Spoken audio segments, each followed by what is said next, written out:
ನಮಸ್ಕಾರ, ಕನ್ನಡ 9ಗೆ ಸ್ವಾಗತ. ನಾನು ಮಾಲಾ ಹಾಸನ್. ಈಗ ಹೆಡ್ಲೈನ್ಸ್. ರಾಜ್ಯದ 3 ಕ್ಷೇತ್ರಗಳ ಉಪಚುನಾವಣೆ ಫಲಿತಾಂಶ ಪ್ರಕಟ. ಕಮಲ ಬಿಟ್ಟು ಕೈ ಹಿಡಿದ ಮತದಾರ. 3 ಕ್ಷೇತ್ರದಲ್ಲೂ ಭರ್ಜರಿ ಗೆಲುವು ಸಾಧಿಸಿದ ಕಾಂಗ್ರೆಸ್. ರಾಜ್ಯದ ಉಪಚುನಾವಣೆಯಲ್ಲಿ ಕಾಂಗ್ರೆಸ್ ಅಭ್ಯರ್ಥಿಗಳ ಜಯಬೇರಿ. ಜನಪರ ರಾಜ್ಯ ಸರ್ಕಾರಕ್ಕೆ ಅಭೂತಪೂರ್ವ ಜನ ಬೆಂಬಲ. ಕಾಂಗ್ರೆಸ್ ಜಿಲ್ಲಾ ಘಟಕದ ವಕ್ತಾರ ದೇವರಾಜೇಗೌಡ ಹೇಳಿಕೆ. ಡಾಕ್ಟರ್ ಶ್ರೀ ಶಿವರಾತ್ರಿ ರಾಜೇಂದ್ರ ಮಹಾಸ್ವಾಮಿ ಅವರ 109ನೇ ಜನ್ಮ ಸ್ಮರಣೆ. ನವೆಂಬರ್ 27ರಂದು ಪುಷ್ಪನಮನ ಹಾಗೂ ದಾಸೋಹ ಕಾರ್ಯಕ್ರಮ. ವೀರಶೈವ ಲಿಂಗಾಯತ ವೇದಿಕೆ ರಾಜ್ಯ ಸಮಿತಿ ಸದಸ್ಯ ಬಿಆರ್ ವಸಂತ್ ಕುಮಾರ್ ಮಾಹಿತಿ. ರಾಜ್ಯದ 3 ಕ್ಷೇತ್ರಗಳ ಉಪಚುನಾವಣೆಯ ಫಲಿತಾಂಶ ಇದೀಗ ಹೊರಬಿದ್ದಿದೆ. 3 ಕ್ಷೇತ್ರಗಳಲ್ಲೂ ಕಾಂಗ್ರೆಸ್ ಭರ್ಜರಿ ಗೆಲುವು ಸಾಧಿಸಿದ್ದು ಬಿಜೆಪಿ ಹೀನಾಯ ಸೋಲು ಅನುಭವಿಸಿದೆ. ರಾಜ್ಯದ 3 ಕ್ಷೇತ್ರಗಳ ಉಪಚುನಾವಣೆಯ ಫಲಿತಾಂಶ ಇದೀಗ ಹೊರಬಿದ್ದಿದೆ. 3 ಕ್ಷೇತ್ರದಲ್ಲೂ ಕಾಂಗ್ರೆಸ್ ಭರ್ಜರಿ ಗೆಲುವು ಸಾಧಿಸಿದ್ದು ಬಿಜೆಪಿ ಹೀನಾಯ ಸೋಲು ಅನುಭವಿಸಿದೆ. ರಾಮನಗರ ಜಿಲ್ಲೆಯ ಚನ್ನಪಟ್ಟಣ ಕ್ಷೇತ್ರದಲ್ಲಿ ಎನ್ಡಿಎ ಅಭ್ಯರ್ಥಿಯಾಗಿ ಸ್ಪರ್ಧಿಸಿದ್ದ ನಿಖಿಲ್ ಕುಮಾರಸ್ವಾಮಿ ಅವರು 87,229 ಮತಗಳನ್ನು ಪಡೆದುಕೊಂಡಿದ್ದು, ಇನ್ನು ಕಾಂಗ್ರೆಸ್ ಅಭ್ಯರ್ಥಿ ಸಿಪಿ ಯೋಗೇಶ್ವರ್ ಅವರು 1,12,642 ಮತಗಳನ್ನು ಪಡೆದುಕೊಂಡಿದ್ದಾರೆ. ಇಬ್ಬರ ಮಧ್ಯೆ ಒಟ್ಟು 25,413 ಮತಗಳ ಅಂತರದಲ್ಲಿ ಸಿಪಿ ಯೋಗೇಶ್ವರ್ ಮುನ್ನಡೆ ಸಾಧಿಸಿ ಗೆಲುವು ಕಂಡಿದ್ದಾರೆ.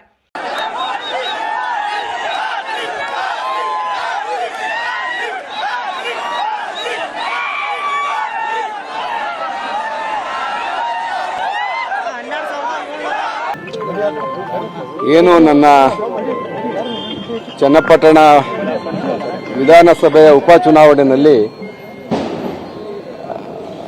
ನನ್ನ ಗೆಲುವು ನಿರೀಕ್ಷೆ ಮಾಡಿದ್ವಿ.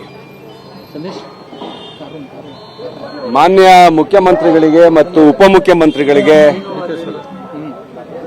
ನಾನು 30,000 ಅಂತರದಲ್ಲಿ ಗೆಲ್ತೀನಿ ಅಂತೇಳಿ ಹೋಗಿ ಮಾಹಿತಿ ಕೊಟ್ಟು ಬಂದಿದ್ದೆ. ಇಬ್ಬರಿಗೂ ಕೂಡ ಮಾತಾಡಿಸಿ ನಾನು ಮಾಹಿತಿ ಕೊಟ್ಟು ಬಂದಿದ್ದೆ. ನನ್ನ ನಿರೀಕ್ಷೆಗೆ ಹತ್ತಿರವಾದಂಥ ಗೆಲುವು. 1,000-2,000 ಹೆಚ್ಚು ಕಡಿಮೆ ಆಗ್ಬೋದು. ಒಂದು, ಈ ಚುನಾವಣೆ JDS ಅಸ್ತಿತ್ವದ ಚುನಾವಣೆ. ಅವರು ತಮ್ಮ ಅಸ್ತಿತ್ವಕ್ಕೋಸ್ಕರ ದೇವೇಗೌಡರು ಮೊಮ್ಮಗನ್ನೇ ಪಣವಾಗಿಟ್ಬಿಟ್ರು, ಕುಮಾರಸ್ವಾಮಿ ಮಗನ್ನೇ ಪಣವಾಗಿಟ್ರು. ಆದರೆ ಈ ಚುನಾವಣೆಯಲ್ಲಿ ನಿಖಿಲ್ ಕುಮಾರಸ್ವಾಮಿ ಸೋಲುವುದರ ಮುಖಾಂತರ ಆ ಪಕ್ಷ ಅಂತಿಮ ದಿನಗಳನ್ನು ಎಣಿಸ್ತಾ ಇದೆ ಅಂತ ಹೇಳಲಿಕ್ಕೆ ನಾನು ಘಂಟಾಘೋಷವಾಗಿ ಹೇಳಕ್ಕೆ ಇಷ್ಟಪಡ್ತೀನಿ. ದೇವೇಗೌಡರು ಅವರ ರಾಜಕೀಯ ಜೀವನದಲ್ಲಿ ಈ ಒಂದು ಸಂಧ್ಯಾಕಾಲದಲ್ಲಿ ಮೊಮ್ಮಗನ್ನ ಗೆಲ್ಸ್ಕೊಂಡ್ಬರ್ತೀನಿ ಅಂತೇಳಿ ತೊಡೆ ತಟ್ಟಿ ಅವರು ಶಪಥ ಮಾಡಿದ್ರು. ನಾನು ಮೊದಲೇ ಹೇಳಿದ್ದೆ, ದೇವೇಗೌಡರು ಒಂದು ದೈತ್ಯ ಶಕ್ತಿ ಅಂತೇಳಿ. ವಯಸ್ಸಿನ ಸಹಜ ಪ್ರಕೃತಿ ನಿಯಮದ ಪ್ರಕಾರ ದೇವೇಗೌಡರನ್ನ ಇವತ್ತು ನಮ್ಮ ಜನ ತಿರಸ್ಕಾರ ಮಾಡಿದ್ದಾರೆ. ಶಿಗ್ಗಾವಿ ಕ್ಷೇತ್ರದಲ್ಲಿ ಕಾಂಗ್ರೆಸ್ ಅಭ್ಯರ್ಥಿ ಯಾಸಿರ್ ಪಠಾಣ್ ಭರ್ಜರಿ ಗೆಲುವು ಸಾಧಿಸಿದ್ದಾರೆ.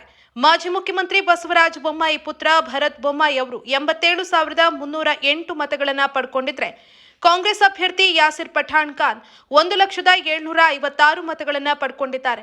ಒಟ್ಟು 13,448 ಮತಗಳ ಅಂತರದಲ್ಲಿ ಕಾಂಗ್ರೆಸ್ ಅಭ್ಯರ್ಥಿ ಗೆಲುವು ಸಾಧಿಸಿದ್ದಾರೆ.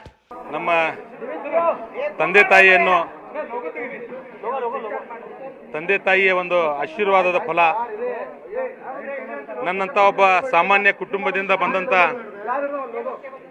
ಹಾಗೂ ಅಲ್ಪಸಂಖ್ಯಾತ ಸಮುದಾಯಕ್ಕೆ ಸೇರಿದಂತ ನನ್ನೊಬ್ಬನನ್ನು ನಮ್ಮ ಕಾಂಗ್ರೆಸ್ ಪಕ್ಷದ ಎಲ್ಲ ಮುಖಂಡರು, ಈ ರಾಜ್ಯ ಮಟ್ಟದ ಎಲ್ಲ ನಾಯಕರು, ವಿಶೇಷವಾಗಿ ಶಿಗ್ಗಾಂವ ವಿಧಾನಸಭಾ ಕ್ಷೇತ್ರದ ಎಲ್ಲ ಸಮಾಜದ ಮುಖಂಡರು ನನ್ನನ್ನು ಗೆಲ್ಲಿಸುವ ಮುಖಾಂತರ ಇವತ್ತು ದೇಶಕ್ಕೆ ಒಂದು ಸಂದೇಶವನ್ನು ಕೊಟ್ಟಿದ್ದಾರೆ ಅಂತ ಮಾತಿನ ಸಂದರ್ಭದಲ್ಲಿ ಹೇಳ್ತೇನೆ.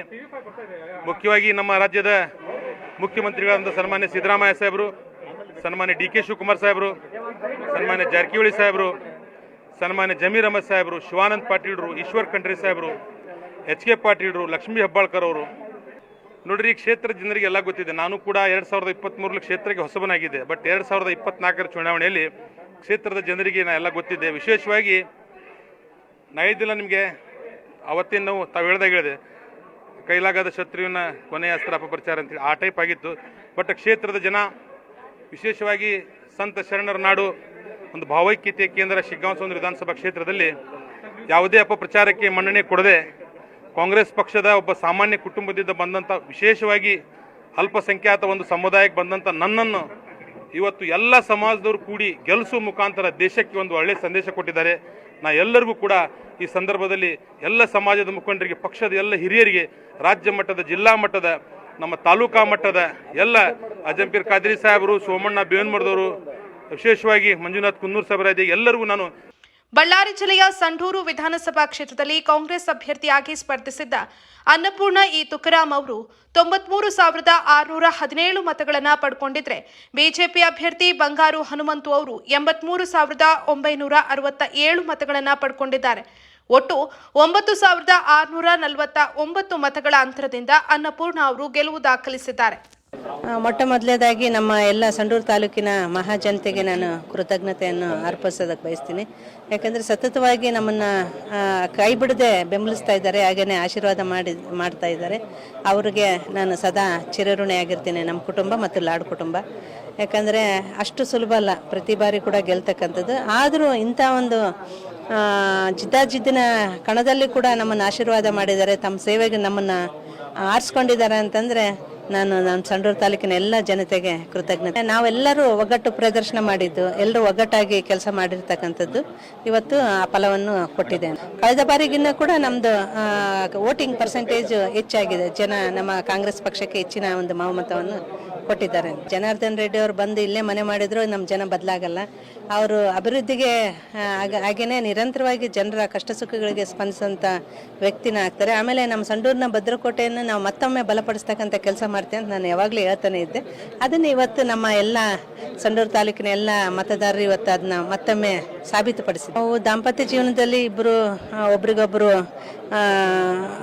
ಪರೋಕ್ಷವಾಗಿ ಒಬ್ರಿಗೊಬ್ಬರು ನಾವು ಬೆಂಬಲವನ್ನು ಸೂಚಿಸಿ ಇಷ್ಟು ದಿನ ನಾವು ಜೀವನ ಮಾಡಿದ್ವಿ. ಈಗ ಬರೀ ನಮ್ಮ ಕುಟುಂಬಕ್ಕಷ್ಟೇ ಸೀಮಿತವಾಗಿದ್ದ ನಮ್ಮ ಬದುಕು ಇವತ್ತು ರಾಜಕೀಯಕ್ಕೆ ಪಾದಾರ್ಪಣೆ ಮಾಡಿದೆ.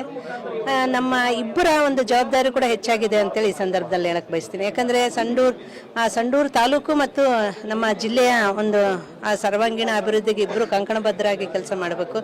ಜನ ಏನು ನಿರೀಕ್ಷೆಗಳು ಇಟ್ಟು ಇವತ್ತು ನಮ್ಮನ್ನು ಆರಿಸಿ ಕಳಿಸಿದ್ದಾರೆ, ಆ ನಿರೀಕ್ಷೆಗಳನ್ನ ಸಂಪೂರ್ಣ ಮಾಡತಕ್ಕಂಥ ಒಂದು ದೊಡ್ಡ ಜವಾಬ್ದಾರಿ ನಮ್ಮ ಮೇಲಿದೆ. ಮುಂದಿನ ದಿನಗಳಲ್ಲಿ ಇಬ್ಬರೂ ಸೇರಿ ನಮ್ಮ ಜಿಲ್ಲೆ ಮತ್ತು ತಾಲೂಕಿನ ಒಂದು ಸರ್ವಾಂಗೀಣ ಅಭಿವೃದ್ಧಿಗೆ ನಾವು ಇಬ್ಬರು ಕಂಕಣಬದ್ಧರಾಗಿ ಒಗ್ಗಟ್ಟಾಗಿ ಜೋಡಿ ಎತ್ತುಗಳಾಗಿ ದುಡಿತೀವಿ ಅಂತಕ್ಕಂಥ ಮಾತು ಈ ಸಂದರ್ಭದಲ್ಲಿ. ಹಣಕ್ಕೆ ಮಾರುವಾಗಂತಾರೆ, ನಮ್ಮಲ್ಲಿ ಸಾಕಷ್ಟು ಹಣ ಇದೆ, ದುಡಿಯೋ ಕೈಗಳಿಗೆ ಕೆಲಸ ಇದೆ, ಅಲ್ಲಿ ಹಣದಿಂದ ಯಾರನ್ನು ಕೊಂಡ್ಕೊಳ್ಳೋಕೆ ಸಾಧ್ಯನೇ ಇಲ್ಲ. ಅಲ್ಲಿ ಏನಂದರೆ ಒಂದು ನೆಮ್ಮದಿಯ ಬದುಕು, ಆಮೇಲೆ ಅಭಿವೃದ್ಧಿ, ಅಷ್ಟು ಮಾತ್ರ ನಮ್ಮ ಜನ ನಿರೀಕ್ಷೆ ಮಾಡ್ತಾರೆ. ಅದನ್ನೆಲ್ಲವನ್ನೂ ನಾವು ಇಷ್ಟು ದಿನಗಳ ಕಾಲ ಅವರಿಗೆ ನೀಡಿದ್ದೇವೆ ಅಂತಕ್ಕಂಥ ಒಂದು ಭರವಸೆ ಮೇಲೆ ಇವತ್ತು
ರಾಜ್ಯದ 3 ಕ್ಷೇತ್ರಗಳ ಉಪಚುನಾವಣೆಯಲ್ಲಿ ಕಾಂಗ್ರೆಸ್ ಭರ್ಜರಿ ಗೆಲುವು ಸಾಧಿಸಿದ ಹಿನ್ನೆಲೆ ರಾಜ್ಯಾದ್ಯಂತ ಕಾಂಗ್ರೆಸ್ ಕಾರ್ಯಕರ್ತರು ಪಟಾಕಿ ಸಿಡಿಸಿ ಸಿಹಿ ಹಂಚುವ ಮೂಲಕ ವಿಜಯೋತ್ಸವ ಆಚರಿಸಿದರು.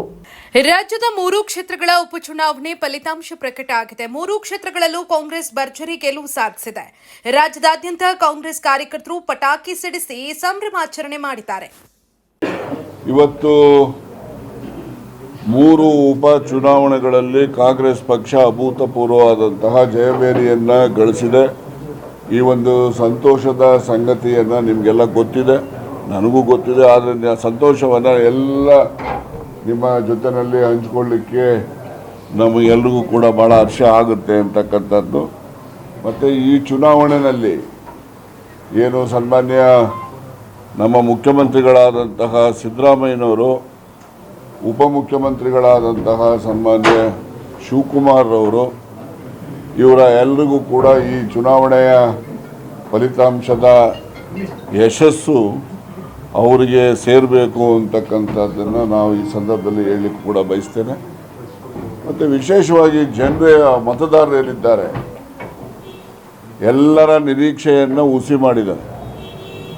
ಭಾಳ ಜನ ಹೇಳ್ತಾ ಇದ್ರು 3 ಸೀಟ್ ಇದ್ದಾವೆ, ಮೂರು ಜನ ಹಂಚ್ಕೊಂಡ್ಬಿಡ್ತಾರೆ, ಒಂದು ಕಾಂಗ್ರೆಸ್ ಬಂದ್ಬಿಡುತ್ತೆ ಸಂಡೂರಲ್ಲಿ, ಇಲ್ಲೆಲ್ಲ ಅವ್ರವ್ರದ್ದು ಜನತಾದಳ ಇತ್ತು, ಜನತಾದಳ ಬರ್ತದೆ, ಅಲ್ಲಿ BJP ಇತ್ತು, BJP ಬರ್ತದೆ ಅಂತಕ್ಕಂಥ ಒಂದು ಭಾವನೆಯನ್ನು ಭಾಳಷ್ಟು ಜನ ಮಾತಾಡ್ತಾ ಇದ್ರು. ಆದರೆ ನಮಗೆ ಎಲ್ರಿಗೂ ಕೂಡ ವಿಶ್ವಾಸ ಇತ್ತು.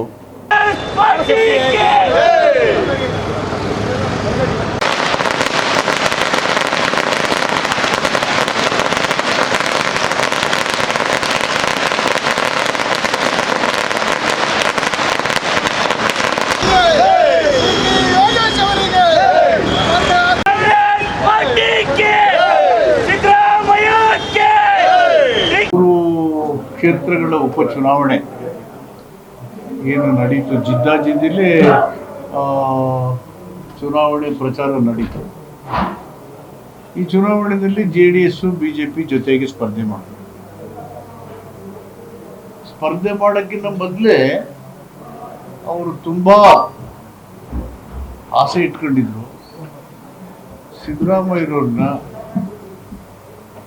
ಸುಳ್ಳನ್ನು ಸತ್ಯ ಮಾಡೋದ್ರ ಮುಖಾಂತರ ಒಂದು ರಾಜಕೀಯ ಪಿತೂರಿ ಮೂಲಕ ಸಿಲುಕಿಸಿ ಅವರ ವ್ಯಕ್ತಿತ್ವಕ್ಕೆ, ಅವರ ನಾಯಕತ್ವಕ್ಕೆ ಮಸಿ ಬಿಡದು ಜನರ ಆಶೀರ್ವಾದದಿಂದ ಆಯ್ಕೆಯಾಗಿರ್ತಕ್ಕಂಥ ಕಾಂಗ್ರೆಸ್ ಸರ್ಕಾರವನ್ನು ಅಸ್ಥಿರಗೊಳಿಸಿ ಬೇಗ ಆತುರದಿಂದ ರಾಜ್ಯದಲ್ಲಿ ಇವತ್ತು ನಡೆದಂಥ 3 ಉಪಚುನಾವಣೆಗಳಲ್ಲಿ 3 ಕೂಡ ಕಾಂಗ್ರೆಸ್ ಅಭ್ಯರ್ಥಿಗಳು ಜಯಗಳಿಸುವ ಮೂಲಕ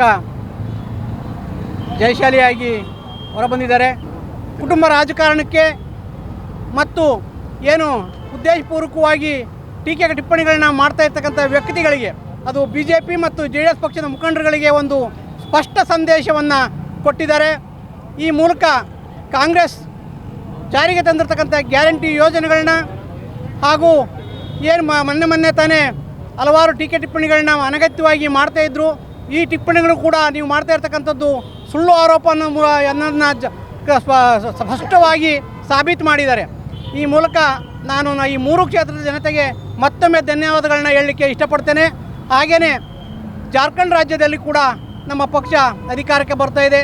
ಅಲ್ಲಿಯ ಮತದಾರರಿಗೂ ಗೆದ್ದಂಥ ಅಭ್ಯರ್ಥಿಗಳಿಗೂ ಕೂಡ ನಾನು ಅಭಿನಂದನೆಗಳನ್ನ ಸಲ್ಲಿಸ್ತೇನೆ.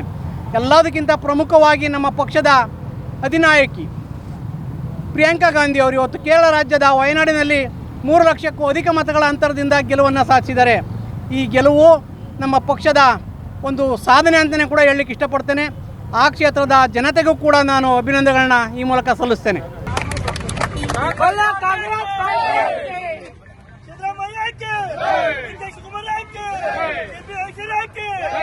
ಈ ದಿನ ಏನು ದೇಶದಲ್ಲಿ ನಡೀತಾ ಇರ್ತಕ್ಕಂಥ ಏನು ಸಾರ್ವತ್ರಿಕ ಚುನಾವಣೆ ಮತ್ತು ಉಪಚುನಾವಣೆ, ನಮ್ಮ ಕರ್ನಾಟಕದಲ್ಲಿ ನಡೆದಂತ ಉಪಚುನಾವಣೆಯಲ್ಲಿ ಏನು 3 ಕ್ಷೇತ್ರಕ್ಕೆ ಚುನಾವಣೆ ನಡೀತು. 3 ಕ್ಷೇತ್ರದಲ್ಲೂ ಇವತ್ತಿನ ದಿನ ಕಾಂಗ್ರೆಸ್ ಅಭ್ಯರ್ಥಿಗಳು ಜಯಬೇರಿಯಾಗಿದ್ದಾರೆ. ಅದರಲ್ಲೂ ಕೂಡ ಇವತ್ತು ಏನೊಂದು ಜನರ ಒಂದು ಕುತೂಹಲ ಕೆಳಿಸಿದಂತ ಚನ್ನಪಟ್ಟಣ ಕ್ಷೇತ್ರ, ಇವತ್ತೇನು ಕುಮಾರಸ್ವಾಮಿ ಅವರು ಸುಳ್ಳು ಒಂದು ಬಿಡ್ಕೊಂಡು ಸುಳ್ಳನ್ನ ಹೇಳ್ಕೊಂಡು ಇವತ್ತು ಏನು NDA ಒಕ್ಕೂಟ ಏನಿದೆ, ಇವತ್ತು ನಮ್ಮ ಸಿದ್ದರಾಮಯ್ಯನವ್ರ ಮೇಲೆ ಏನು ಒಂದು ಸಲ್ಲದ ಕೇಸ್ಗಳನ್ನ ದಾಖಲೆ ಮಾಡಿ, ಒಂದು ಇದು ಇಲ್ಲದೆ ಇರತಕ್ಕಂಥ ಕೇಸ್ನ ದಾಖಲೆ ಮಾಡಿ ನಮ್ಮ DK ಶಿವಕುಮಾರ್ ಅವ್ರ ಮೇಲೂ ಕೂಡ ಇಡಿ ಅಂತ ಎಂಥದೇ ಅಸ್ತ್ರ ಹೂಡಿದ್ರು ಕೂಡ ಇವತ್ತು ಕಾಂಗ್ರೆಸ್ನ ಕಾರ್ಯಕರ್ತರು ಮತ್ತು ಜನರು ಇವತ್ತು ಕಾಂಗ್ರೆಸ್ನ ಕೈ ಬಿಟ್ಟಿಲ್ಲ.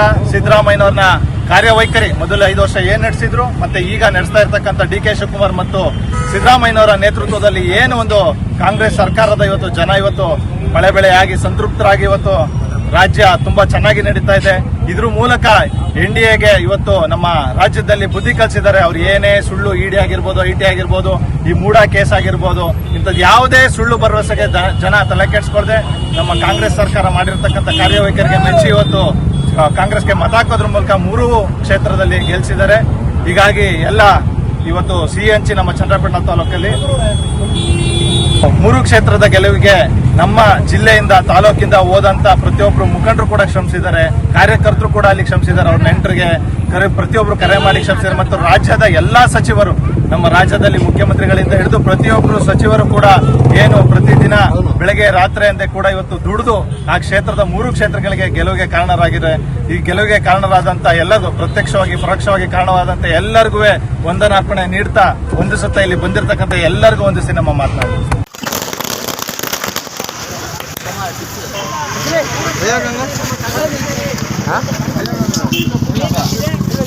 ಕೊಟ್ಟಿದೆ, ನಮಗೆ ತುಂಬ ಸಂತೋಷ ಆಗ್ತಿದೆ. ಇದೇ ಥರ ನಮ್ಮ ಎಲ್ಲ ಕಡೆನೂ ನಮ್ಮ ಕಾಂಗ್ರೆಸ್ ಬರ್ತಾ ಇದೆ, ನಮಗೆ ಖುಷಿ ಆಗ್ತಾ ಇದೆ. ಇದೇ ಥರ ನಮ್ಮ ಸಿದ್ದರಾಮಯ್ಯರ DKಶಿ ಅವ್ರನ್ನ ನಾವು ಏನೂ ಮುಂದೆ ತರಕ್ಕೆ ನಾವು ಇದು ಮಾಡ್ತೀವಿ, ಅವಕಾಶ ಮಾಡಿಕೊಡ್ತಿದ್ವಿ. ನಮ್ಮ ಕಾಂಗ್ರೆಸ್ ಪಕ್ಷಕ್ಕೆ ಯಾವತ್ತೂ ನಾವು ಚಿರಋಣಿಯಾಗಿರ್ತೀವಿ. 3 ಕ್ಷೇತ್ರದ ಚುನಾವಣೆಯ ಫಲಿತಾಂಶ ಇವತ್ತು ನಮ್ಮೆಲ್ಲರಿಗೂ ಖುಷಿ ತಂದಿದೆ. ಬಹುಶಃ ಇವತ್ತೇನು ವಿರೋಧ ಪಕ್ಷದವರು ಈ ಗ್ಯಾರಂಟಿ ಬಗ್ಗೆ ಟೀಕೆ ಟಿಪ್ಪಣಿ ಮಾಡ್ತಾಯಿದ್ರು, ಅವರಿಗೆ ಸರಿಯಾದ ಪಾಠ ಇವತ್ತು ಜನಗಳು ಕಲಿಸಿದ್ದಾರೆ. ಮುಂದಿನ ದಿನಗಳಲ್ಲಿ ಇದು ದಿಕ್ಸೂಚಿ ಅಂತ ನಾನು ಹೇಳಕ್ಕೆ ಇಷ್ಟಪಡ್ತೀನಿ. ಏನು ಈ ಗ್ಯಾರಂಟಿ ಕೊಡ್ತಿದ್ದಾರೆ ಅದೆಲ್ಲ ಬೋಗಸ್ಸು, ಅನುದಾನ ಬರ್ತಿಲ್ಲ, ಬರೀ ಸುಳ್ಳು, ಕಾಂಗ್ರೆಸ್ ಇವೆಲ್ಲ ದುಡ್ಡಿಲ್ಲ ಅಂತ ಹೇಳ್ಕೊಳ್ತಿದ್ದಾರೆ. ಇವತ್ತು ಬಡವರಿಗೆ ಮನೆಗೆ ತಲುಪಿದೆ. ಹಾಗಾಗಿ ಇವತ್ತು ಏನು ಈ ಫಲಿತಾಂಶಕ್ಕೆ ಮತದಾರರು ಇವತ್ತು ಬುದ್ಧಿ ಕಲಿಸಿದ್ದಾರೆ. ಮುಂದಿನ ದಿನಗಳಲ್ಲಿ ಇವರಿಗೆ ಎಚ್ಚರಿಕೆ ಗಂಟೆ ಅಂತ ನನಗೆ ಸಂದರ್ಭದಲ್ಲಿ ಹೇಳಕ್ಕೆ ಇಷ್ಟಪಡ್ತೀನಿ. ಇವತ್ತು ಜಾರ್ಖಂಡ್ ಮತ್ತು ಮಹಾರಾಷ್ಟ್ರ ಚುನಾವಣೆ ನಡೀತಿದೆ.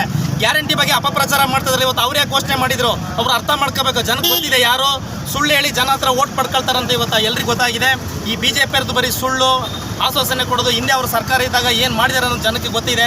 ಕೋವಿಡ್ ಟೈಮಲ್ಲಿ ಏನಾಗಿದೆ, ಕೋವಿಡ್ ಟೈಮಲ್ಲಿ ಜನಕ್ಕೆಲ್ಲ ಈಗ ಅರ್ಥ ಆಗಿದೆ ಯಾರು ಭ್ರಷ್ಟಾಚಾರ ಮಾಡಿದಾರಂತ. ಹಾಗಾಗಿ ಜನ ತಕ್ಕ ಪಾಠ ಕಲಿಸಿದ್ದಾರೆ. ನಾವೇನು ಜನಕ್ಕೆ ಹೇಳ್ಬೇಕಾಗಿಲ್ಲ, ಮುಂದಿನ ದಿನಗಳಲ್ಲಿ ಇನ್ನೂ ಪಾಠ ಕಲಿತಾರಂತ ಈ ಸಂದರ್ಭದಲ್ಲಿ ಹೇಳಕ್ಕೆ ಇಷ್ಟಪಡ್ತೀನಿ. ವೀರಶೈವ ಲಿಂಗಾಯತ ಮಹಾವೇದಿಕೆ ಜಿಲ್ಲಾ ಘಟಕದ ವತಿಯಿಂದ ಡಾಕ್ಟರ್ ಶ್ರೀ ಶಿವರಾತ್ರಿ ರಾಜೇಂದ್ರ ಮಹಾಸ್ವಾಮಿಯವರ 109ನೇ ಜನ್ಮಸ್ಮರಣೆ ಪ್ರಯುಕ್ತ ನವೆಂಬರ್ 27ರಂದು ಪುಷ್ಪ ನಮನ ಹಾಗೂ ದಾಸೋಹ ಕಾರ್ಯಕ್ರಮ ಹಮ್ಮಿಕೊಳ್ಳಲಾಗಿದೆ ಎಂದು ವೀರಶೈವ ಲಿಂಗಾಯತ ವೇದಿಕೆಯ ರಾಜ್ಯ ಸಮಿತಿ ಸದಸ್ಯ BR ವಸಂತಕುಮಾರ್ ತಿಳಿಸಿದರು. ವೀರಶೈವ ಲಿಂಗಾಯತ ಮಹಾವೇದಿಕೆ ಜಿಲ್ಲಾ ಘಟಕದ ವತಿಯಿಂದ ಡಾಕ್ಟರ್ ಶ್ರೀ ಶಿವರಾತ್ರಿ ರಾಜೇಂದ್ರ ಮಹಾಸ್ವಾಮಿಯವರ 109ನೇ ಜನ್ಮ ಸ್ಮರಣೆ ಪ್ರಯುಕ್ತ ನವೆಂಬರ್ 27ರಂದು ಪುಷ್ಪ ನಮನ ಹಾಗೂ ದಾಸೋಹ ಕಾರ್ಯಕ್ರಮ ಹಮ್ಮಿಕೊಳ್ಳಲಾಗಿದೆ ಅಂತ ವೀರಶೈವ ಲಿಂಗಾಯತ ವೇದಿಕೆಯ ರಾಜ್ಯ ಸಮಿತಿ ಸದಸ್ಯ BR ವಸಂತಕುಮಾರ್ ಹೇಳಿದ್ದಾರೆ. ಹಾಸನದಲ್ಲಿಂದು ಸುದ್ದಿಗೋಷ್ಠಿ ಉದ್ದೇಶಿಸಿ ಮಾತನಾಡಿದ ಅವರು ಬೆಳಗ್ಗೆ 10:30ರಿಂದ ಸಂಜೆ 4 ಗಂಟೆಯವರೆಗೆ ನಗರದ ಮಹಾವೀರ ವೃತ್ತದಲ್ಲಿ ದಾಸೋಹ ಹಾಗೂ ಪುಷ್ಪ ನಮನ ಕಾರ್ಯಕ್ರಮ ಹಮ್ಮಿಕೊಳ್ಳಲಾಗಿದೆ. ಸುತ್ತೂರು ಶ್ರೀ ಕ್ಷೇತ್ರ ವೀರಸಿಂಹಾಸನ ಮಹಾಸಂಸ್ಥಾನ ಮಠದ ಪರಮ ಪೂಜ್ಯ ಜಗದ್ಗುರು ಶಿವರಾತ್ರಿ ದೇಶಿಕೇಂದ್ರ ಮಹಾಸ್ವಾಮಿಗಳು ಹಾಗೂ ತುಮಕೂರು ಜಿಲ್ಲಾ ಸಿದ್ಧಗಂಗಾ ಮಠದ ಸಿದ್ಧಲಿಂಗ ಮಹಾಸ್ವಾಮಿಗಳು ದಿವ್ಯ ಸಾನ್ನಿಧ್ಯ ವಹಿಸಲಿದ್ದಾರೆ ಹಾಗೂ ಜಿಲ್ಲೆಯ ವಿವಿಧ ಮಠಾಧೀಶರು ಕಾರ್ಯಕ್ರಮದಲ್ಲಿ ಪಾಲ್ಗೊಳ್ಳಲಿದ್ದಾರೆ ಅಂತ ತಿಳಿಸಿದರು. ಬೆಳಗಿನ ಶುಭೋದಯನ ತಿಳಿಸ್ತಾ ಇವತ್ತಿನ ಪತ್ರಿಕಾ ಮಾಧ್ಯಮದ ಉದ್ದೇಶ ವೀರಶೈವ ಲಿಂಗಾಯತ ಮಹಾವೇದಿಕೆಯ ವತಿಯಿಂದ ಪ್ರತಿ ವರ್ಷದಂತೆ ಈ ವರ್ಷವೂ ಸಹ ಡಾಕ್ಟರ್ ಶ್ರೀ ಶಿವರಾತ್ರಿ ರಾಜೇಂದ್ರ ಸ್ವಾಮೀಜಿಗಳ 109ನೇ ಜಯಂತಿಯನ್ನ ಮಹಾವೀರ ಸರ್ಕಲ್ನಲ್ಲಿ ಇದೇ ತಿಂಗಳ 27ನೇ ತಾರೀಕು ಬೆಳಿಗ್ಗೆ 10:30ರಿಂದ ಸಂಜೆ 4 ಗಂಟೆಯವರೆಗೆ ಜಯಂತಿ ಕಾರ್ಯಕ್ರಮವನ್ನು ಹಮ್ಮಿಕೊಂಡಿದ್ದೀವಿ. ಈ ಕಾರ್ಯಕ್ರಮಕ್ಕೆ ಸರ್ವರವನ್ನು ಸ್ವಾಗತಿಸುವ ಸಲುವಾಗಿ ಪತ್ರಿಕಾಗೋಷ್ಠಿಯನ್ನ ನಾವು ಏರ್ಪಡಿಸಿದ್ದೇವೆ. ಈ ಪ್ರಪ್ರಥಮವಾಗಿ ಡಾಕ್ಟರ್ ಶಿವರಾತ್ರಿ ರಾಜೇಂದ್ರ ಸ್ವಾಮೀಜಿಗಳ ಬಗ್ಗೆ ಕೆಲವು ಹಿತನುಡಿಗಳನ್ನ ಹೇಳಲಿಕ್ಕೆ ಇಷ್ಟಪಡ್ತೇನೆ. ಶ್ರೀ ಸ್ವಾಮೀಜಿಗಳು ನಮ್ಮ ರಾಜಗುರು ತಿಲಕ ಸ್ವಾಮೀಜಿಯವರು ಶ್ರೀಮಠದ 23ನೇ ಸುತ್ತೂರು ಮಹಾಸ್ಥಾನ ಸಂಸ್ಥಾನದ 23ನೇ ಪೀಠಾಧಿಪತಿಗಳಾಗಿ ಕಾರ್ಯನಿರ್ವಹಿಸಿದಂತರು. ಶ್ರೀ ರಾಜೇಂದ್ರ ಸ್ವಾಮೀಜಿಯವರು 29/8/1916 ಜನಿಸಿರ್ತಾರೆ. ಇವರು ತಮ್ಮ 12ನೇ ವಯಸ್ಸಿಗೆ 24/2/1928 ಪವಿತ್ರ ಪೀಠವನ್ನ ಅಲಂಕರಿಸಿ ಅಲ್ಲಿಂದ ತಮ್ಮ ಅಧಿಕಾರವನ್ನ ಪ್ರಾರಂಭ ಮಾಡ್ತಾರೆ. ಶ್ರೀ ಸ್ವಾಮೀಜಿಗಳು ಜವಾಬ್ದಾರಿಯನ್ನು ವಹಿಸಿಕೊಂಡ ನಂತರ 1940ರ ದಶಕದಲ್ಲಿ ಮೈಸೂರಿನ ನಿರ್ಗತಿಕ ವಿದ್ಯಾರ್ಥಿಗಳಿಗಾಗಿ ಹಾಸ್ಟೆಲ್ ವ್ಯವಸ್ಥೆಯನ್ನ ಮಾಡಿ ವಿದ್ಯಾಭ್ಯಾಸವನ್ನ ಪ್ರಾರಂಭವನ್ನ ಮಾಡ್ತಾರೆ. ಶಿಕ್ಷಣ ಒದಗಿಸಲು 1954ರಲ್ಲಿ JSS ಮಹಾವಿದ್ಯಾಪೀಠವನ್ನ ಸ್ಥಾಪನೆ ಮಾಡಿ ಅದರ ಮೂಲಕ ಶಿಕ್ಷಣವನ್ನ ಬಡ ಮಕ್ಕಳಿಗೆ, ನಿರ್ಗತಿಕರಿಗೆ, ಅವಶ್ಯವಿರುವಂತಹ ಎಲ್ಲಾ ಮಕ್ಕಳಿಗೆ ವಿದ್ಯಾಭ್ಯಾಸವನ್ನ ಪ್ರಾರಂಭಿಸಲು ಮಹಾವಿದ್ಯಾಪೀಠವನ್ನ ಪ್ರಾರಂಭ ಮಾಡ್ತಾರೆ. ಹೀಗೆ ಹಲವಾರು ರೀತಿಯಲ್ಲಿ ದಾಸೋಹವನ್ನ, ಅನ್ನ ದಾಸೋಹ, ಆರೋಗ್ಯ ದಾಸೋಹ, ಈ ರೀತಿಯ ಕಾರ್ಯಕ್ರಮಗಳನ್ನ ಪ್ರಾರಂಭ ಮಾಡಿ ಹಾಗೆ ಸಾಂಸ್ಕೃತಿಕ ನೆಟ್ಟಿನಲ್ಲಿಯೂ ಸಹ ಹಲವಾರು ಕಾರ್ಯಕ್ರಮಗಳನ್ನ ಶ್ರೀಮಠವು ಪ್ರಾರಂಭ ಮಾಡ್ತದೆ. ಹಾಗಾಗಿ ನಮ್ಮ ಸ್ವಾಮೀಜಿಯವರು ಡಿಸೆಂಬರ್ 1986 ಸ್ವರ್ಗೀಯ ವಾಸ್ತವನ್ನ ತಲುಪಿದರು. ಪರಮ ಪೂಜ್ಯ ಜಗದ್ಗುರು ಡಾಕ್ಟರ್ ಶಿವರಾತ್ರಿ ಸ್ವಾಮೀಜಿಯವರ ಪುಣ್ಯಕ್ಷೇತ್ರವನ್ನು ಸುತ್ತೂರಿನಲ್ಲಿ ತಾವು ನೋಡಬಹುದು. ಸುತ್ತೂರು ಮಹಾಸಂಸ್ಥಾನ ಇಂದಿನ ದಿನಗಳಲ್ಲಿ ಹೀಗೆ ಅದೇ ರೀತಿ ಈ ತಿಂಗಳು ಸಹ ನವೆಂಬರ್ 27ರಂದು ಅದೇ ಸ್ಥಳದಲ್ಲಿ ನಾವು ಪುಷ್ಪನಮನ ಹಾಗೂ ದಾಸೋಹ ಕಾರ್ಯಕ್ರಮವನ್ನು ಹಮ್ಮಿಕೊಂಡಿದ್ದೀವಿ. ತಮ್ಮೆಲ್ಲರಿಗೂ ಆತ್ಮೀಯ ಸ್ವಾಗತವನ್ನ ಕೋರ್ತಿದ್ದೀವಿ. ಎಲ್ಲರೂ ಕಾರ್ಯಕ್ರಮಕ್ಕೆ ಆಗಮಿಸಿ ಗುರುವಿನ ಕೃಪೆಗೆ ಪಾತ್ರರಾಗಿ ದಾಸೋಹವನ್ನ ಸ್ವೀಕರಿಸಿ ಎಲ್ಲರೂ ಶ್ರೀ ಗುರುಗಳ ಆಶೀರ್ವಾದ ಪಡಿಬೇಕು ಅಂತ ಹೇಳಿ ತಮ್ಮಲ್ಲಿ ಈ ಮೂಲಕ ವಿನಂತಿಸಿಕೊಳ್ತೇವೆ. ಈ ವೇಳೆ ಪ್ರಸನ್ನ ಧರ್ಮ ತೇಜೋಮೂರ್ತಿ ದೇವರಾಜು ಹಾಜರಿದ್ದರು. ಈಗ ಸಣ್ಣದೊಂದು ವಿರಾಮ.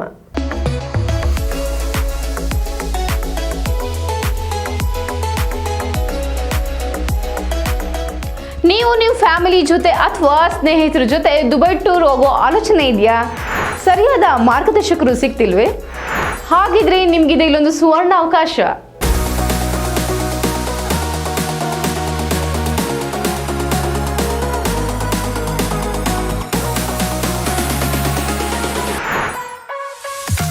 ಕಡಿಮೆ ವೆಚ್ಚದಲ್ಲಿ ಕರ್ನಾಟಕದ ಪ್ರಸಿದ್ಧ ಟ್ರಾವೆಲ್ ಈಸಿ ವತಿಯಿಂದ 5 ರಾತ್ರಿ 6 ದಿನಗಳ ದುಬೈ ಶಾಪಿಂಗ್ ಫೆಸ್ಟಿವಲ್ ಟೂರ್ ಆಯೋಜಿಸಲಾಗಿದ್ದು, ವಿಶೇಷ ರಿಯಾಯಿತಿ ದರದಲ್ಲಿ EMI ಆಪ್ಷನ್ ಕೂಡ ಲಭ್ಯವಿದೆ.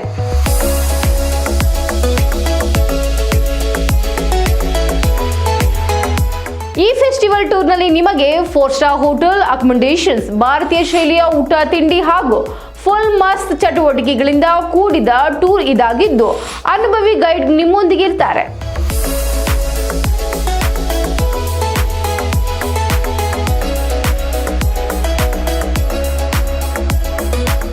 ಸೈಟ್ ಸೀಯಿಂಗ್ ಪ್ಲೇಸಸ್ ಅಲ್ಲಿ ನೀವು ಮಿರಾಕಲ್ ಗಾರ್ಡನ್ ಮತ್ತು global village, Burj Khalifa, fountain show and under water zoo at Dubai mall, marine cruise with dinner, desert safari with belly dance, Abu Dhabi city tour with Hindu temple, Ferrari World, Dubai city tour with Dubai frame photo stop, future of museum ಹಾಗೂ ಇನ್ನು ಅನೇಕ ಪ್ರೇಕ್ಷಣೀಯ ಸ್ಥಳಗಳನ್ನ ನೋಡಬಹುದು, ಸುತ್ತಾಡಬಹುದು. ಆಸಕ್ತರು ಪ್ರವಾಸಿ ವೆಚ್ಚ ಹಾಗೂ ಇನ್ನಿತರ ಯಾವುದೇ ಮಾಹಿತಿಗಾಗಿ ಹಿಂದೆ ಸಂಪರ್ಕಿಸಿ. ಟ್ರಾವೆಲ್ ಈಸಿ, ಬುದ್ಧ ಮಾರ್ಗ, ವಿದ್ಯಾನಗರ, ಹಾಸನ. 9591027265 7899173517. ವಿರಾಮದ ನಂತರ ನ್ಯೂಸ್ಗೆ ಸ್ವಾಗತ. ರಾಜ್ಯದ ಉಪಚುನಾವಣೆಯಲ್ಲಿ ಕಾಂಗ್ರೆಸ್ ಅಭ್ಯರ್ಥಿಗಳು 3 ಕ್ಷೇತ್ರದಲ್ಲೂ ಜಯಬೇರಿ ಬಾರಿಸಿದ್ದು, ಈ ಮೂಲಕ ಜನಪರ ರಾಜ್ಯ ಸರ್ಕಾರಕ್ಕೆ ಅಭೂತಪೂರ್ವ ಜನಬೆಂಬಲ ವ್ಯಕ್ತವಾಗಿದೆ ಎಂದು ಕಾಂಗ್ರೆಸ್ ಜಿಲ್ಲಾ ಘಟಕದ ವಕ್ತಾರ ದೇವರಾಜೇಗೌಡ ಸಂತಸ ವ್ಯಕ್ತಪಡಿಸಿದರು. ರಾಜ್ಯದಲ್ಲಿ ನಡೆದ 3 ಕ್ಷೇತ್ರದ ಉಪಚುನಾವಣೆಯಲ್ಲಿ ಕಾಂಗ್ರೆಸ್ ಅಭ್ಯರ್ಥಿಗಳು ಜಯಬೇರಿ ಬಾರಿಸಿದ್ದು, ಈ ಮೂಲಕ ಜನಪರ ರಾಜ್ಯ ಸರ್ಕಾರಕ್ಕೆ ಅಭೂತಪೂರ್ವ ಜನ ಬೆಂಬಲ ವ್ಯಕ್ತವಾಗಿದೆ ಅಂತ ಕಾಂಗ್ರೆಸ್ ಜಿಲ್ಲಾ ಘಟಕದ ವಕ್ತಾರ ದೇವರಾಜೇಗೌಡ ತಿಳಿಸಿದರು. ಹಾಸನದಲ್ಲಿಂದು ಸುದ್ದಿಗೋಷ್ಠಿ ಉದ್ದೇಶಿಸಿ ಮಾತನಾಡಿದ ಅವರು, ಉಪಚುನಾವಣೆ ನಡೆದ ಸಂಡೂರು, ಶಿಗ್ಗಾವಿ, ಚನ್ನಪಟ್ಟಣದಲ್ಲಿ ಕಾಂಗ್ರೆಸ್ ಗೆಲುವು ಸಾಧಿಸಿದೆ. ಈ ಮೂಲಕ ಬಿಜೆಪಿ ಜೆಡಿಎಸ್ ಮೈತ್ರಿಗೆ ತಕ್ಕ ಉತ್ತರವನ್ನ ಜನರು ಕೊಟ್ಟಿದ್ದಾರೆ. ಈ ಮೂಲಕ ಸಿದ್ದರಾಮಯ್ಯ ನೇತೃತ್ವದ ಕಾಂಗ್ರೆಸ್ ಸರ್ಕಾರಕ್ಕೆ ಮತ್ತಷ್ಟು ಬಲ ಬಂದಂತಾಗಿದೆ ಎಂದರು. ಜಾರ್ಖಂಡ್ ರಾಜ್ಯದ ಚುನಾವಣೆಯಲ್ಲೂ ಕಾಂಗ್ರೆಸ್ ಜಯಬೇರಿ ಬಾರಿಸಿದ್ದು, ವಯನಾಡ್ನಲ್ಲಿ ಪಕ್ಷದ ರಾಷ್ಟ್ರೀಯ ಪ್ರಧಾನ ಕಾರ್ಯದರ್ಶಿ ಪ್ರಿಯಾಂಕಾ ಗಾಂಧಿ 3 ಲಕ್ಷಕ್ಕೂ ಅಧಿಕ ಮತಗಳನ್ನು ಪಡೆದು ಜಯ ಸಾಧಿಸಿದ್ದಾರೆ. ಕಾಂಗ್ರೆಸ್ ಪಕ್ಷಕ್ಕೆ ಬೆಂಬಲ ನೀಡಿದ ಎಲ್ಲ ಮತದಾರರಿಗೂ ಕೃತಜ್ಞತೆ ಸಲ್ಲಿಸುತ್ತೇನೆ ಎಂದರು. 3 ಕ್ಷೇತ್ರಗಳಲ್ಲಿ ಚನ್ನಪಟ್ಟಣ, ಸಂಡೂರು ಮತ್ತು ಶಿಗ್ಗಾವಿ, ಈ 3 ವಿಧಾನಸಭಾ ಕ್ಷೇತ್ರಗಳಲ್ಲಿ ಮತದಾನ ನಡೆದಿತ್ತು. ಚುನಾವಣೆ ಈ 3 ಬೈ ಎಲೆಕ್ಷನ್ಗಳಲ್ಲಿ ಇವತ್ತು ಕಾಂಗ್ರೆಸ್ ಪಕ್ಷ ಜಯಬೇರಿಯನ್ನು ಬಾರಿಸ್ತಾ ಇದೆ. ಈಗಾಗಲೇ ಸಂಡೂರು ಕ್ಷೇತ್ರವನ್ನು ಕಾಂಗ್ರೆಸ್ ಸುಮಾರು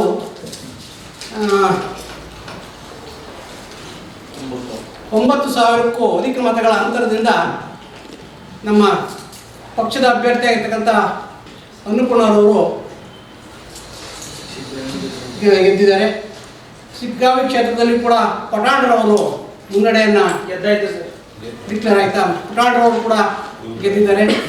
ಅದೇ ರೀತಿ ಯೋಗೇಶ್ವರ್ ಅವರು ಕೂಡ ಸುಮಾರು 25,000ಕ್ಕೂ ಹೆಚ್ಚು ಮತಗಳ ಅಂತರದಿಂದ ಇವತ್ತು ಜಯಬೇರಿಯನ್ನು ಸಾಧಿಸ್ತಾ ಇದ್ದಾರೆ. ಏನು ಈ ಮೂರೂ ಕ್ಷೇತ್ರಗಳ ಜನತೆ ಇವತ್ತು ನಮ್ಮ ಪಕ್ಷದ ಪರವಾಗಿ ಕೈ ಹಿಡಿದಿದ್ದಾರೆ. ಆ ಮೂರು ಕ್ಷೇತ್ರದ ಮತದಾರರಿಗೆ ಧನ್ಯವಾದಗಳನ್ನ ಹೇಳಲಿಕ್ಕೆ ನಾನು ಇಷ್ಟಪಡ್ತೇನೆ. 69ನೇ ಕನ್ನಡ ರಾಜ್ಯೋತ್ಸವ ಕಾರ್ಯಕ್ರಮ ಮತ್ತು ಜಿಲ್ಲಾ ರಾಜ್ಯೋತ್ಸವ ಪ್ರಶಸ್ತಿ ಪುರಸ್ಕೃತರಿಗೆ ಅಭಿನಂದನೆ ಸಮಾರಂಭವು ಚನ್ನರಾಯಪಟ್ಟಣದಲ್ಲಿ ಅದ್ದೂರಿಯಾಗಿ ನಡೆಯಿತು. ಕನ್ನಡ ಸಾಹಿತ್ಯ ಪರಿಷತ್ ಚನ್ನರಾಯಪಟ್ಟಣ ಮತ್ತು ವೈದ್ಯ ನರ್ಸಿಂಗ್ ಮತ್ತು ಪ್ಯಾರಾಮೆಡಿಕಲ್ ಕಾಲೇಜು ಚನ್ನರಾಯಪಟ್ಟಣ ಇದರ ಸಹಯೋಗದಲ್ಲಿ 69ನೇ ಕನ್ನಡ ರಾಜ್ಯೋತ್ಸವ ಕಾರ್ಯಕ್ರಮ ಮತ್ತು ಜಿಲ್ಲಾ ರಾಜ್ಯೋತ್ಸವ ಪ್ರಶಸ್ತಿ ಪುರಸ್ಕೃತರಿಗೆ ಅಭಿನಂದನಾ ಸಮಾರಂಭ ಚನ್ನರಾಯಪಟ್ಟಣದಲ್ಲಿ ಅದ್ದೂರಿಯಾಗಿ ನಡೆಯಿತು. ಕಾರ್ಯಕ್ರಮದಲ್ಲಿ ಜಿಲ್ಲಾ ರಾಜ್ಯೋತ್ಸವ ಪ್ರಶಸ್ತಿ ಪುರಸ್ಕೃತರು, ಚನ್ನರಾಯಪಟ್ಟಣ ತಾಲೂಕಿನ ಸಾಧಕರು ಹಾಗೂ ಬೇರೆ ಕ್ಷೇತ್ರದ ಸಾಧಕರನ್ನ ಸನ್ಮಾನಿಸಲಾಯಿತು.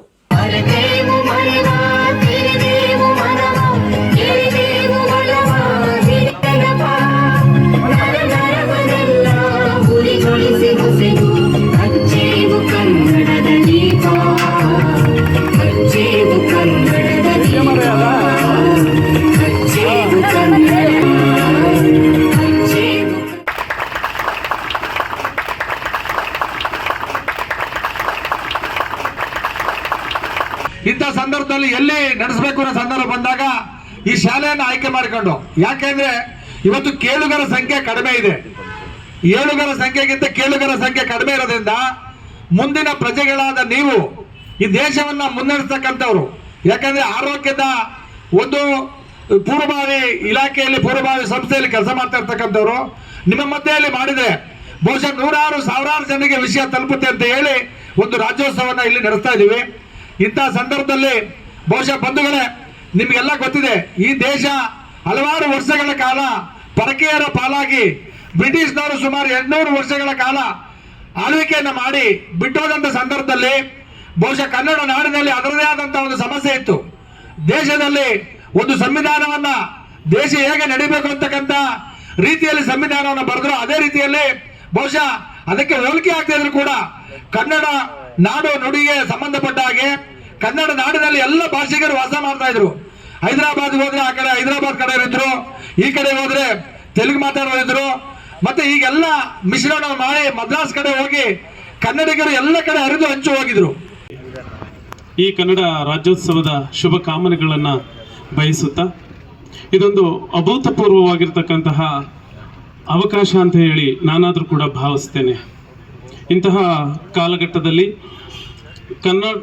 ಕನ್ನಡ ರಾಜ್ಯೋತ್ಸವವನ್ನು ಕುರಿತು ತಿಳ್ಕೊಳ್ತಕ್ಕಂತಹ ಸನ್ನಿವೇಶ, ಇಲ್ಲಿ ಭಾಷಣ ಮಾಡೋದಕ್ಕಿಂತಲೂ ಕೂಡ ನಾನು ಕೂಡ ತಿಳ್ಕೊಳ್ತಕ್ಕಂತಹ ಒಂದು ಸನ್ನಿವೇಶವನ್ನು ಒದಗಿಸಿಕೊಟ್ಟಂತಹ ವೇದಿಕೆಗೆ ನಾನು ನಮಿಸುತ್ತಾ, ಮದ್ರಾಸ್ನ ಪ್ರಾಂತ್ಯವನ್ನು ಒಳಗೊಂಡಂತೆ ಬಳ್ಳಾರಿ ಮತ್ತು ದಕ್ಷಿಣ ಕನ್ನಡ ಜಿಲ್ಲೆಗಳನ್ನು ಸೇರಿ ಮೈಸೂರು ಒಡೆಯರ ಆಳ್ವಿಕೆಗೆ ಒಳಪಟ್ಟಂತಹ ಮೈಸೂರು, ಮಂಡ್ಯ ಮತ್ತು ಹಾಸನ, ಉಳಿದವು ಸ್ವತಂತ್ರ ಸಂಸ್ಥಾನಗಳು ಸುಮಾರು 20 ಭಾಗಗಳು ಇದ್ವು. 1950ಕ್ಕೆ ಮೊದಲು ಹಂಚಿ ಹೋಗಿದ್ದಂತಹ ಇವುಗಳನ್ನು ಒಂದುಗೂಡಿಸಲು ಹೋರಾಟ ನಡೆದದ್ದನ್ನೇ ನಾವು ಕರ್ನಾಟಕದ ಏಕೀಕರಣ ಅಂತ ಹೇಳಿ ಗುರುತಿಸ್ತೇವೆ.